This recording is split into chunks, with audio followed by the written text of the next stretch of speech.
Now that I've got that up, I'll tell you what's been bugging in my craw. Hey, do you remember when on the Brady Bunch when there was a problem they would use that expression? I got something stuck in my craw. The Brady Bunch might have been the most ridiculous show ever. Though I was addicted to the Brady Bunch. I watched it as much as it could come on. Like if they had Brady Bunch marathons, I'd sit there and watch the entire thing. And the Brady Bunch, for some weird reason, forgive me, this isn't what I'm having trouble with. It's just clearly I'm always going on deviations and it's happening again. The Brady Bunch wasn't something that I could even relate to. And it wasn't a reality that I necessarily dreamed about. There was just something about the Brady Bunch that drew people to it. I bet you if they look, like seriously examine history and go back and find subliminal messages and find out where they started, I bet you they started with the Brady Bunch.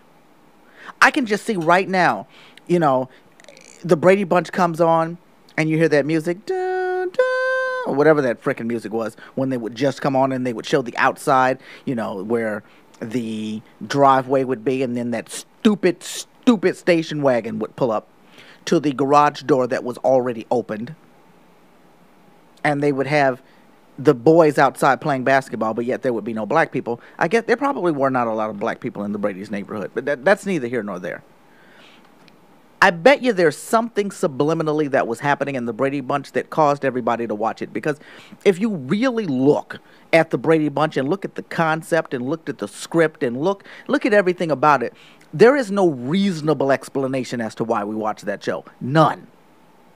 Yet almost everybody that I know knows the episodes by heart, and they know Jan, they know Marcia, they know Cindy, and they know that Jan was the one that was neglected, though it was never said. I mean, we know this.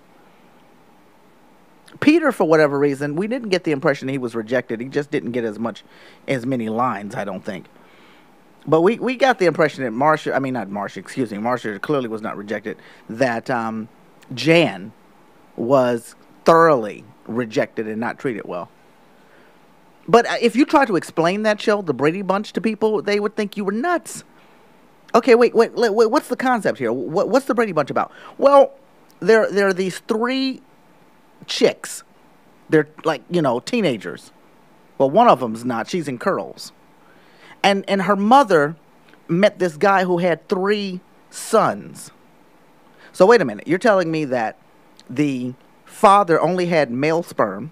And then you're telling me that the female in here only had female eggs. Yeah, it seems that way.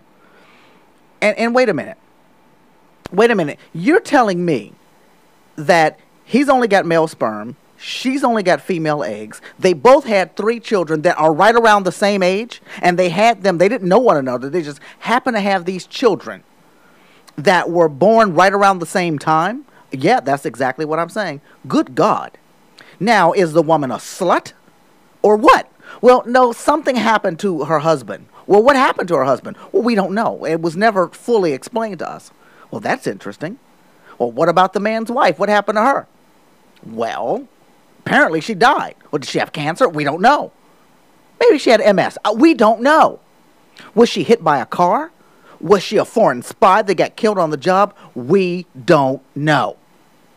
However, the boys don't seem to miss her all that much. Really?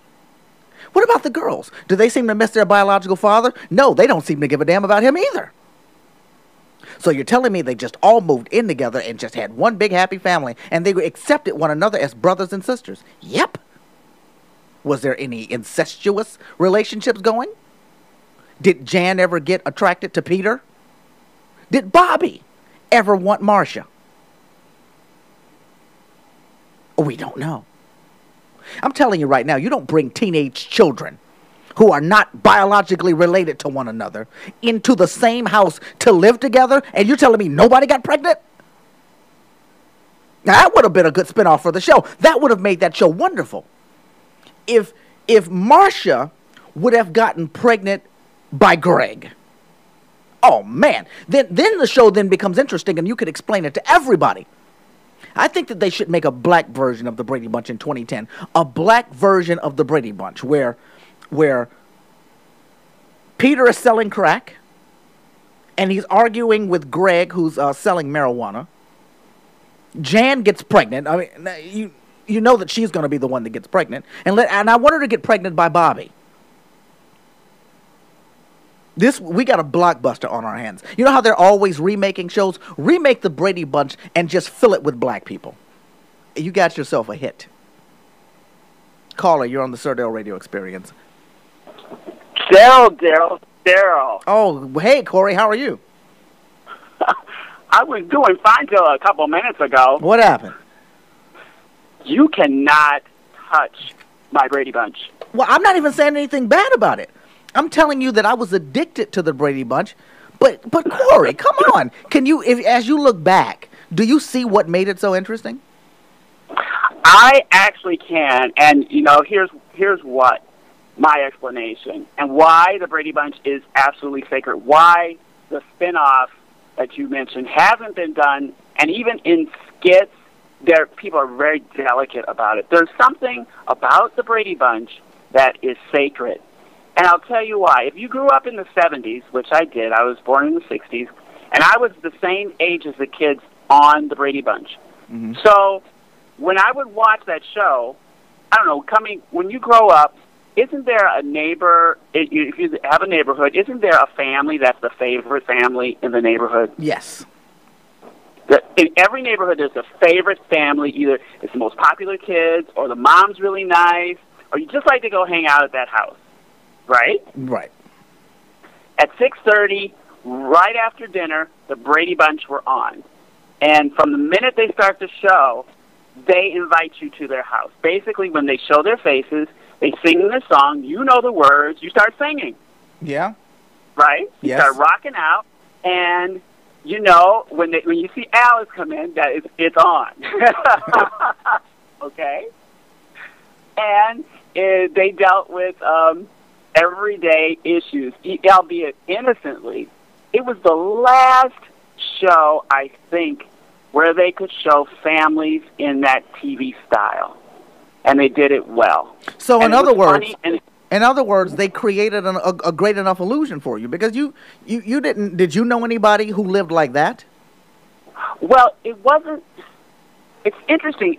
If I look back, I think we thought that we were all living like the Brady Bunch. No. We all thought that we were like, it's hard to explain. We all had the same appliances. That style of house in the neighborhood I lived in, which was a suburb, all the houses look like similarly to that. If you ask anybody, where does the Brady Bunch take place? They will probably come up with 10 different answers, because it's not really disclosed. Later on, I kind of figured out it must be California because it's always sunny. But you know what I'm saying? It could be any neighborhood in America. Yeah. In the summertime. The whole idea. Any neighborhood in the summertime. It's always summertime, right. And, the kids weren't perfect. They were always struggling with issues, but in an innocent way. The only thing that seemed strange to my household was the fact that they had a maid called Alice that lived in the house. Now, no black family I know had a maid. We were the maid. Yeah, absolutely, we were the maid. And she stayed back there. And I love the way they had Alice in the back room, like right behind the kitchen area. She had her own little wing. Right. And you know that Sam was sneaking into there after hours. You know that he was.